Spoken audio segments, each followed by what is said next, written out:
तो हेलो दोस्तों, कैसे हो? उम्मीद करता बहुत ही अच्छे होंगे। तो दोस्तों, आज की क्लास से हिंदी का काव्यखंड चैप्टर 3 लाया हूँ, तुलसीदास। ठीक ना?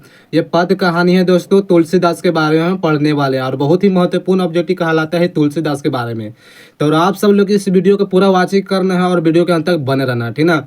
तो भैया आपको एक एक करके ऑब्जेक्टिव को समझाऊंगा और साथ ही आपको एक एक करके ऑब्जेक्टिव पढ़ाने की कोशिश करूंगा। ठीक ना? और आपको समझने का पूरा भरपूर प्रयास करना है। चलिए, पहला नंबर क्वेश्चन है दोस्तों, देखिएगा। कह रहा है कि किस कवि का मूल नाम राम बोला था। मतलब दोस्तों, तुलसीदास लेखक है, पद कहानी का तुलसीदास का एक दूसरा नाम था राम बोला। राम बोला था, तो दोस्तों याद रखना है, तो तुलसीदास होगा इसका फाइनल आंसर ए नंबर। चलिएगा, दूसरा नंबर है कि राम ले भरे उधर एक प्रभु दासी दास कहाई। यह पंक्ति किस शीर्षक कविता से ली गई? लेकिन नाम ले भरे उधर एक प्रभु दासी मतलब कि तुलसीदास, मतलब कि यह कहानी है तो यह तुलसीदास के पद में बताया गया है। इसका फाइनल क्या होगा? सी नंबर होगा। तीसरा नंबर क्वेश्चन पर ध्यान देना है दोस्तों कि हिंदी के साम्यवादी का कवि किसे माना जाता है। याद रखना है दोस्तों, जब भी साम्यवादी हिंदी के तुलसीदास एक साम्यवादी कवि कहे थे, याद रखना है, तो यह होगा तुलसीदास, यानी कि पद कहानी का। तुलसीदास के सर्वश्रेष्ठ महाकाव्य कौन है? तुलसीदास है या रामचरित्र मानस, याद रखना है। तो तुलसीदास है रामचरित्र मानस इनका प्रमुख महत्वपूर्ण इनका काव्य कहा जाता है। मतलब तुलसीदास एक प्रकार के राम की भक्ति कहा जाता है, इसलिए रामचरित्र मानस कहा जाता है। इसका सिन्म होगा। कह रहा है कि तुलसीदास के स्थानीय निवास कहाँ था। दोस्तों बताना चाहता हूँ कि तुलसीदास जहाँ रहते थे उनका निवास स्थान कहाँ था, तो ये काशी में रहते थे। इसका आंसर होगा, तो ये काशी में रहने वाले जो तुलसीदास थे। कह रहा है कि बराबर रामायण किनकी रचना है, क्योंकि रामायण के रामचरित्र मानस जो कि तुलसीदास के लेखक है, इसलिए रामायण बराबर रामायण किस में होगा? तो इसका तुलसीदास में होगा, इसलिए सी नंबर होगा आंसर सही। चलिए, सातवां नंबर क्वेश्चन पे आंसर लगाना है। कह रहा है दोस्तों कि काशी में कितने वर्ष रहकर तुलसीदास ने विद्यापन किए थे। काशी में जो इनका निवास स्थान था, ठीक है, यानी कि अपना घर था, तो यह कह रहा है कितने वर्ष रहकर वो अपना पढ़ाई पूरी किए थे। तो 15 वर्ष तक, क्या रखना है, 15 वर्ष तक अपने घर पर ही विद्या का ग्रहण किए थे। इसका फाइनल बी नंबर होगा। तुलसीदास ने अपने युग के किन दो साहित्य भाषाओं की अपनाया। मतलब किन दो इनकी साहित्य भाषाओं था कि वह क्या था? अवधी और ब्रज भाषा। याद रखना है, अवधी मतलब ब्रज लिखा है, मतलब कि अवधी भाषा और या ब्रज भाषा में दो भाषाओं की अपनाए थे। याद रखना, सी नंबर होगा। तुलसीदास की दो भाषाएं हैं, ब्रज और अवधी। चलिए, नौमना है कि तुलसीदास के दीक्षा गुरु था। चलिए बताइएगा, तुलसीदास के दीक्षा गुरु कौन कहते हैं? तो नरहरिदास। और नरहरिदास थे दोस्तों कड़वाक पार्टी, यानी कि चैप्टर 1, और उनका नाम था मलिक मोहम्मद जैसी। और मलिक मोहम्मद जैसी के भी दीक्षा गुरु का नाम था नरहरिदास, याद रखना है। और कहा देगा सूरदास से तो साहित्य के लहरी, मतलब कि उनका दीक्षा गुरु कौन थे? थोड़ा सा याद भूल गया, थोड़ा सा भुला दे, देख लेगा थोड़ा, ठीक ना। तो इनका क्या था? तुलसीदास के दीक्षा गुरु कौन थे? तो नरहरिदास। ऑप्शन बी होगा। कह रहा है कि तुलसीदास की पत्नी का क्या नाम था। तो तुलसीदास के दोस्तों पत्नी का नाम बताना है। तो इनके पत्नी जी का नाम था रत्नावाली, मतलब रत्नावाली था इनकी पत्नी जी के नाम, ठीक ना। चलेगा, तुलसीदास का माता का नाम था, जो कि ये पत्नी का नाम था, इनके मम्मी यानी कि माता जी का नाम था तो हुलसी वाई था। याद है, तो हुलसी मतलब हुलसिया लिखा तो वाई लिखा था, ठीक ना। तो हुलसी था माता जी का नाम और कहेगा पत्नी का नाम रत्नावाली। चलिएगा, और ऊपर बढ़ाता हूँ। कह रहा दोस्तों कि तुलसीदास जन्म कब हुआ था। तुलसीदास को जो जन्म हुआ था कब हुआ था? तो इनका फाइनल हो जाए 1543 में इनका जन्म हुआ था। चलिए, 1543 से तुलसीदास के जन्म हुआ था। कह रहा है तुलसीदास का जन्म किस प्रदेश में हुआ था। तो तुलसीदास के 1543 में जन्म हुआ था और यह उत्तर प्रदेश में हुआ था। उत्तर प्रदेश में, ऑप्शन नंबर सी हो जाएगा।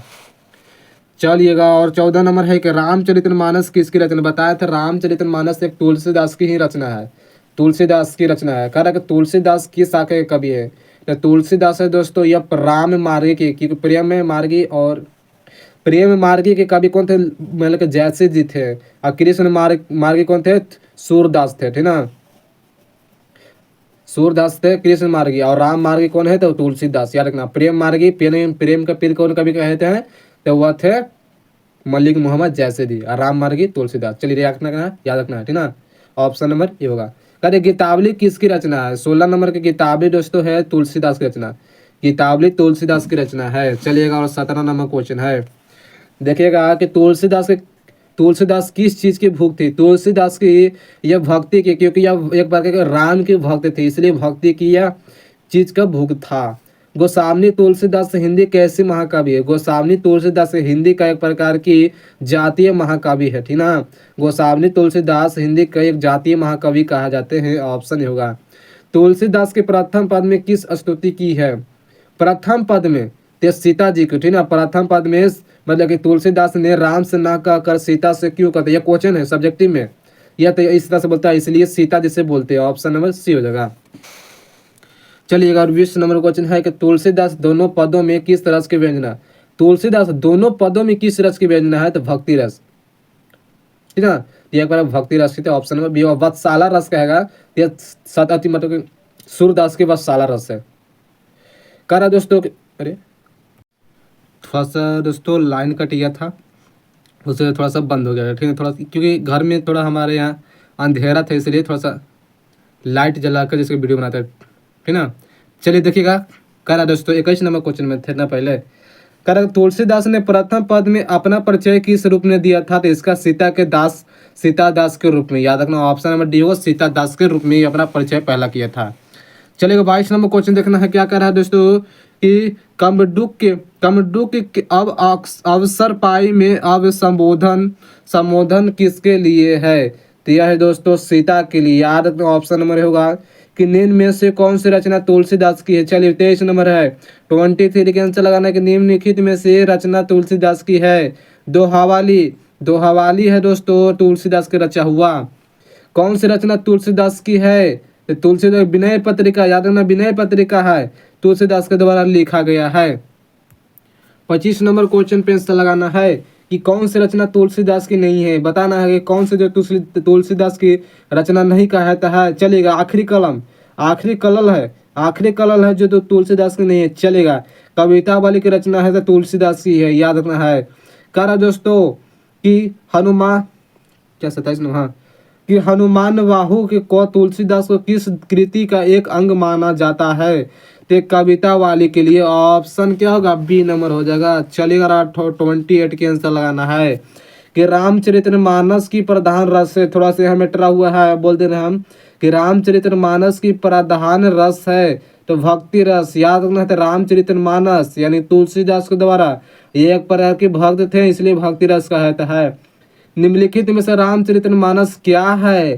तो यह महाकाव्य कहते हैं। रामचरितमानस जो तुलसीदास के द्वारा रचा गया यह महाकाव्य कहलाता है। इनमें से कौन सी रचना तुलसीदास की नहीं है? देखना है कविता वाली है, मतलब बराबर रामायण भी है, गीता वाली भी है, लेकिन राधा स्तुति नहीं होगा। याद रखना ऑप्शन नंबर डी होगा, जो क्या तुलसीदास की जो कृतियां नहीं कहता है। कह रहा है कि मानस रामचरितमानस की रचना समय क्या थे? जो रामचरितमानस जब यानी कि इस संसार में आया था, इनकी रचना कब हुआ था? तो 1631 में ही इनका हो गया था, सुबंत 1631 में। कह रहा रामचरितमानस की भाषा है, तो बताया तो पहले ही बताते थे कि रामचरितमानस है अवधी भाषा में लिखा गया है और ब्रज भाषा में भी लिखा हुआ है, लेकिन सबसे फेमस है अवधी भाषा, याद रखना ऑप्शन नंबर सी होगा। विनय पत्रिका की भाषा है, विनय पत्रिका की भाषा है या आद्रवदी या ब्रज भाषा, ऑप्शन नंबर बी ब्रज भाषा ही है। चलेगा और 34 नंबर क्वेश्चन पे आंसर लगाना कि तुलसीदास का जन्म कहाँ हुआ था? तो राजापुर बांदा उत्तर प्रदेश में हुआ था। कर तुलसीदास का मूल निवास कहाँ था दोस्तों? तो इनका राम बोला था, मतलब मूल निवास करें। तुलसीदास का मूल नाम क्या था बताइएगा? तुलसीदास का मूल नाम था राम बोला, ऑप्शन नंबर बी होगा। कह तुलसीदास के दीक्षा गुरु थे, तो तुलसीदास के जो दीक्षा गुरु थे तो नरहरि दास थे, ऑप्शन में क्या होगा? ये होगा नरहरि दास। चलेगा और 37 नंबर क्वेश्चन है कि इनमें से कौन सी रचना तुलसीदास की है? क्या है दोस्तों? उनमें लगे विनय पत्रिका, ये सब नहीं हो सकता ना, विनय पत्रिका है दोस्तों। फाइनली ये क्या होगा? डी नंबर होगा। कौन सी कृति तुलसीदास की रचित है? कृतियां इनका है रामचरितमानस, हाँ, रामचरितमानस जो तुलसीदास की रचा हुआ है। चलिए 39 नंबर है कि कौन सी कृति तुलसीदास के द्वारा रचित नहीं है? पंचवटी, वैराग्य संधि ये सभी रचा हुआ है लेकिन पंचवटी नहीं है, ऑप्शन बी होगा। चलिए और 40 नंबर देखते हैं सर कि पाठ्य पुस्तक में संकलित तुलसीदास के पद तुलसीदास किस कवि के लिए गए हैं, मतलब विनय पद पर, ऑप्शन नंबर डी होगा विनय पत्र पर। तुलसीदास किस काल के कवि है, मतलब बताने भक्त काल के, मतलब भक्ति काल के कवि है, ऑप्शन डी होगा। 42 नंबर के हनुमान बाहु की रचना किस छंदों में है, मतलब 44 छंदों के बाद हनुमान बाहु की रचना का आविष्कार हुआ था, ऑप्शन नंबर ए होगा। तो चलिएगा दोस्तों, इस चैप्टर का जितने भी ऑब्जेक्टिव निकाला इस चैप्टर का पूरा ऑब्जेक्टिव करा दिए हैं, थोड़ा सा भी आपको डाउट नहीं रहेगा, ठीक ना। चलिए अब मिलते हैं अगले वीडियो के साथ, पूरा ऑब्जेक्टिव करा दिया हूँ। और चैनल पर नए हैं तो चैनल को जरूर सब्सक्राइब करना, वीडियो को लाइक जरूर करना। मिलते हैं नेक्स्ट वीडियो के साथ, थैंक यू।